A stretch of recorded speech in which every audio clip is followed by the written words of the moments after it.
Hello বন্ধুরা, আজকে আমি আলোচনা করব এসআইআর এর শুনানিতে যে আপনাদেরকে ডকুমেন্ট জমা দিতে হচ্ছে। সেই 11টি ডকুমেন্টের মধ্যে একটি ডকুমেন্ট ছিল হাউস অ্যালটমেন্ট সার্টিফিকেট।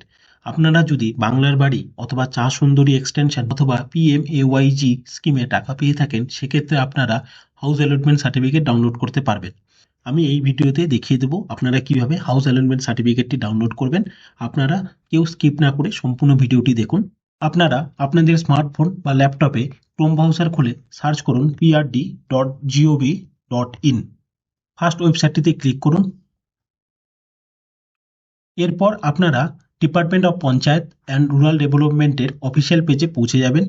এখানে আপনারা মাঝখানে দেখতে পাচ্ছেন হাউস অ্যালটমেন্ট সার্টিফিকেট, বাংলার বাড়ি, চা সুন্দরী এক্সটেনশন, পিএমএওয়াইজি ইটসেট্রার জন্য আপনারা সার্টিফিকেট ডাউনলোড করতে পারেন। এই ডাউনলোড সার্টিফিকেটে ক্লিক করুন। এরপর যদি আপনার লগইন আইডি থাকে তাহলে আপনার এখানে মোবাইল নাম্বার দিয়ে লগইন করুন। যদি আপনার লগইন আইডি না থাকে সেক্ষেত্রে আমি দেখিয়ে দিচ্ছি কিভাবে আপনারা রেজিস্টার করবেন। নিচের দিকে দেখতে পাচ্ছেন রেজিস্টার হিয়ার, এখানে ক্লিক করুন। এরপর এখানে আপনার মোবাইল নাম্বারটি দিয়ে দিন। এরপর সাবমিটে ক্লিক করুন। আপনি যেই মোবাইল নাম্বারটি দেবেন সেই মোবাইল নাম্বারে একটি 6 অঙ্কের ওটিপি যাবে, ওটিপিটি এখানে বসিয়ে দিন। এরপর ভ্যালিডেট ওটিপি এখানে ক্লিক করুন। এরপর এখানে আপনার ইমেল অ্যাড্রেস এবং ডেট অফ বার্থটি বসিয়ে দিন। এখানে আপনার ডেট অফ বার্থটি সিলেক্ট করুন। এরপর সাইন আপে ক্লিক করুন। আপনারা দেখতে পাচ্ছেন user has been successfully register, please click here to log in to upload profile details and required documents. আপনাকে এরপরে কিছু রিকোয়ার্ড ডকুমেন্টস আপলোড করতে হবে, এখানে ওকে করুন। আপনি লগ ইনের পেজে চলে এসেছেন। এখানে আপনার মোবাইল নাম্বারটি দিয়ে দিন, লগ ইনে ক্লিক করুন। এরপর আপনার মোবাইল নাম্বারে একটি 6 অঙ্কের ওটিপি যাবে, সেই ওটিপিটি এখানে বসিয়ে দিয়ে লগ ইন করুন। ভ্যালিডেট ওটিপি করুন। এরপর আপনাকে পার্সোনাল ডিটেলসগুলো ভরতে হবে, এখানে আপনার নামটি বসিয়ে দিন। এরপর এখানে আপনার মিডিল নেমটি দিয়ে দিন, যদি আপনার থাকে তাহলে দেবেন, না থাকলে দিতে হবে না। এরপর এখানে লাস্ট নেমটি বসিয়ে দিন। এখানে আপনার ফাদার নেমটি দিয়ে দিন। এখানে জেন্ডারটি বসিয়ে দিন।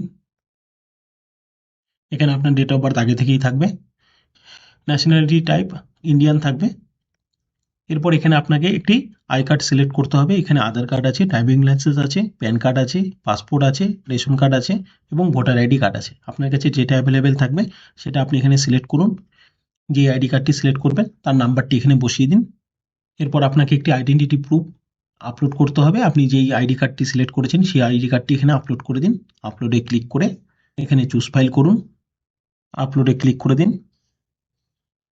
এরপর ক্লোজ করে দিন। ক্লোজ করে দেওয়ার পর আপনারা দেখতে পাচ্ছেন এখানে আপলোড হয়ে গেছে। এরপর আপনারা সাবমিটে ক্লিক করুন। এরপর আপনার প্রোফাইলটি আপডেট হয়ে যাবে। এরপর আপনি হাউস অ্যালটমেন্ট সার্টিফিকেট ডাউনলোড করার জন্য অ্যাপ্লিকেশনে যান। অ্যাপ্লিকেশনে যাওয়ার পর এখানে আপনার নামটি দিয়ে দিন বা যার নামে বাড়ি আছে তার নামটি এখানে দিয়ে দিন। এখানে ফাদার অথবা হাজব্যান্ডের নাম দিয়ে দিন, না দিলেও চলবে, এটি ম্যান্ডেটরি না। এরপর রেফারেন্স আইডি, স্যাংশন আইডি যদি থাকে তাহলে আপনারা দিতে পারেন, না দিলেও চলবে। এরপর স্কিম নেমটি এখান থেকে সিলেক্ট করুন। বাংলার বাড়ি আছে, চা সুন্দরী এক্সটেনশন আছে, আইএওয়াই আছে, পিএমএওয়াইজি আছে। আপনাদের ক্ষেত্রে যেই স্কিমটি হবে সেই স্কিমটি সিলেক্ট করুন। এরপর এখান থেকে ডিস্ট্রিক্টটি সিলেক্ট করুন। এরপর এখান থেকে ব্লকটি সিলেক্ট করুন। এরপর এখান থেকে গ্রাম পঞ্চায়েত ইউনিটটি সিলেক্ট করুন। এরপর সার্চে ক্লিক করুন। নিচের দিকে আসার পর আপনাদের ডিটেলসগুলো দেখাবে, আপনার স্যাংশন আইডি এবং ডেটা ইয়ার দেখাবে, এগুলো দেখে নিন। অ্যাপ্লিকেশন স্ট্যাটাস নিচে দেখতে পাচ্ছেন ইনিশিয়েটেড, তার পাশে ডাউনলোড, ঠিক তার নিচে এখানে ক্লিক করুন। আপনার হাউস অ্যালটমেন্ট সার্টিফিকেটটি ডাউনলোড করার জন্য এখানে ক্লিক করুন। এখানে একটি নোটিফিকেশন দেখাচ্ছে আপনি এই হাউস অ্যালটমেন্ট সার্টিফিকেটটি ম্যাক্সিমাম 10 বার ডাউনলোড করতে পারবেন। তো আপনারা সবকিছু দেখে নিয়ে এখানে এগ্রিতে ক্লিক করুন। এখানে আপনাদের সব ডিটেলসগুলো দেখাবে, আপনারা চেক করে নিন। এরপর ডাউনলোড সার্টিফিকেট এখানে ক্লিক করুন। আপনার সার্টিফিকেটটি ডাউনলোড হয়ে যাবে। এই সার্টিফিকেটটি আপনারা এসআইআর এর শুনানিতে জমা দিতে পারেন। থ্যাংক ইউ বন্ধুরা।